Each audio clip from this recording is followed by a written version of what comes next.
अरे ये क्या, जगन्नाथ जी और बलभद्र जी ऐसे भिक्षा क्यों मांगने जा रहे हैं? जानिए यह कथा। पुरी धाम के भीतर एक दिन प्रभु जगन्नाथ जी कुछ उदास से बैठे थे।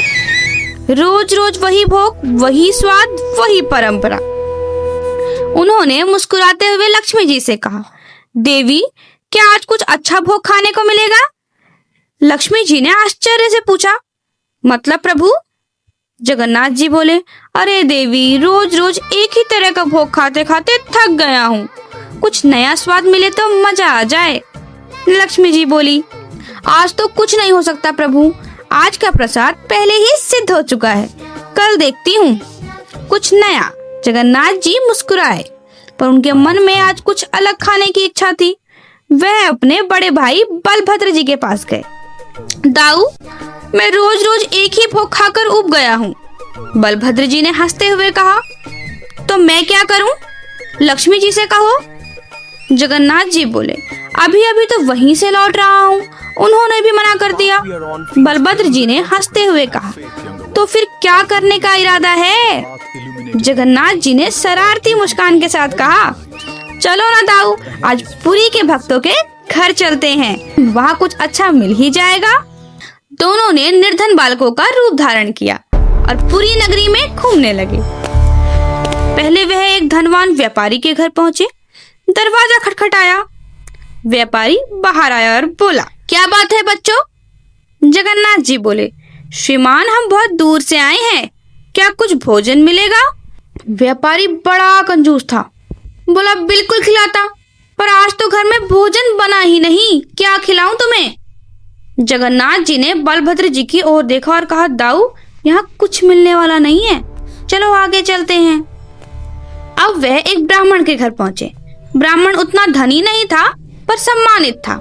उसने दोनों को भीतर बुलाया, आसन दिया, पर थोड़ी देर में बोला, बच्चों, आज प्रसाद सब समाप्त हो गया, ऊपर से मेरी पत्नी भी बीमार है, ये लो जल बताशा खाओ और आगे बढ़ो। जगन्नाथ जी मुस्कुराए और बोले, चलो भैया। अच्छा दाऊ चलो। एक एक कर कई घर गए, पर किसी ने भी उन्हें भोजन नहीं कराया। रात का समय था, दोनों थके हारे और भूखे पुरी की गलियों में घूम रहे। बहुत घर गए। तभी एक छोटी सी पान की दुकान दिखी। पान वाला बहुत गरीब था, आज उसके एक भी पान नहीं बिके थे। दोनों भाई उसके पास गए। जगन्नाथ जी बोले, काका सुबह से कुछ नहीं खाया है, क्या आपके पास कुछ खाने को है? पान वाले ने सरलता से कहा, बेटा मेरे पास तो कुछ भी नहीं है, बस यह पान है, अगर तुम्हें चले तो तुम यही खा लो। जगन्नाथ जी मुस्कुराए, अरे चलेगा नहीं काका, ये तो दौड़ेगा। पान वाले ने प्रेम से 2 थालों में पान सजा कर दिए। दोनों ने आनंद पूर्वक पान खाया। जाते समय जगन्नाथ जी ने अपने मंदिर की सोने की थाली उस पान वाले को भेंट कर दी। पान वाले ने मना किया, अरे नहीं, इसकी कोई जरूरत नहीं है। पर जगन्नाथ जी प्रसन्न होकर बैकुंठ लौट गए। उधर लक्ष्मी जी ने कहा, भोग लगा लो। प्रभु आइए, भोग लगा लीजिए। जगन्नाथ जी बोले, आवश्यकता नहीं है देवी, आज पेट भरा है। लक्ष्मी जी बोली, क्या खा लिया आपने? जगन्नाथ जी मुस्कुराकर बोले, मेरे एक भक्त का प्रेम से भरा पान।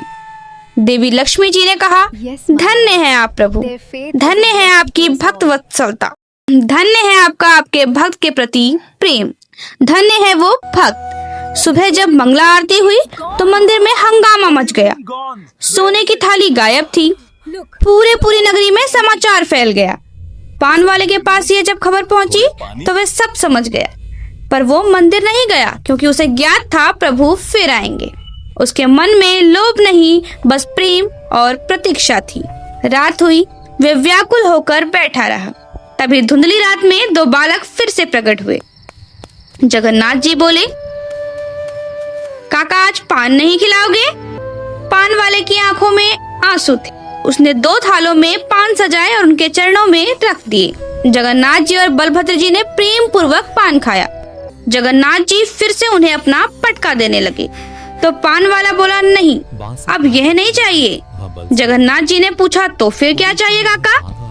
पान वाला रो पड़ा, प्रभु अब मैं जान गया कि आप साक्षात जगन्नाथ हैं और यह आपके साथ स्वयं बलभद्र जी हैं। आप कृपा कीजिए प्रभु, मुझे इस संसार के चक्र से मुक्त कर दीजिए। अपने नित्य धाम में रख लीजिए प्रभु। मुझे अपने साक्षात दर्शन कराइए प्रभु। जगन्नाथ जी ने मुस्कुराते हुए अपना दिव्य रूप दिखाया। तथास्तु। उसी क्षण वह पान वाला प्रभु के चरणों में विलीन हो गया। उसकी आत्मा सदा सदा के लिए प्रभु के नित्य धाम में विराज करने लगी। भक्ति में न धन चाहिए न वैभव, भगवान को चाहिए केवल प्रेम, सच्चा, निर्मल और निष्कपट प्रेम।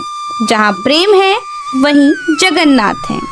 कमेंट में जय जगन्नाथ लिखना ना भूलें। जय जगन्नाथ।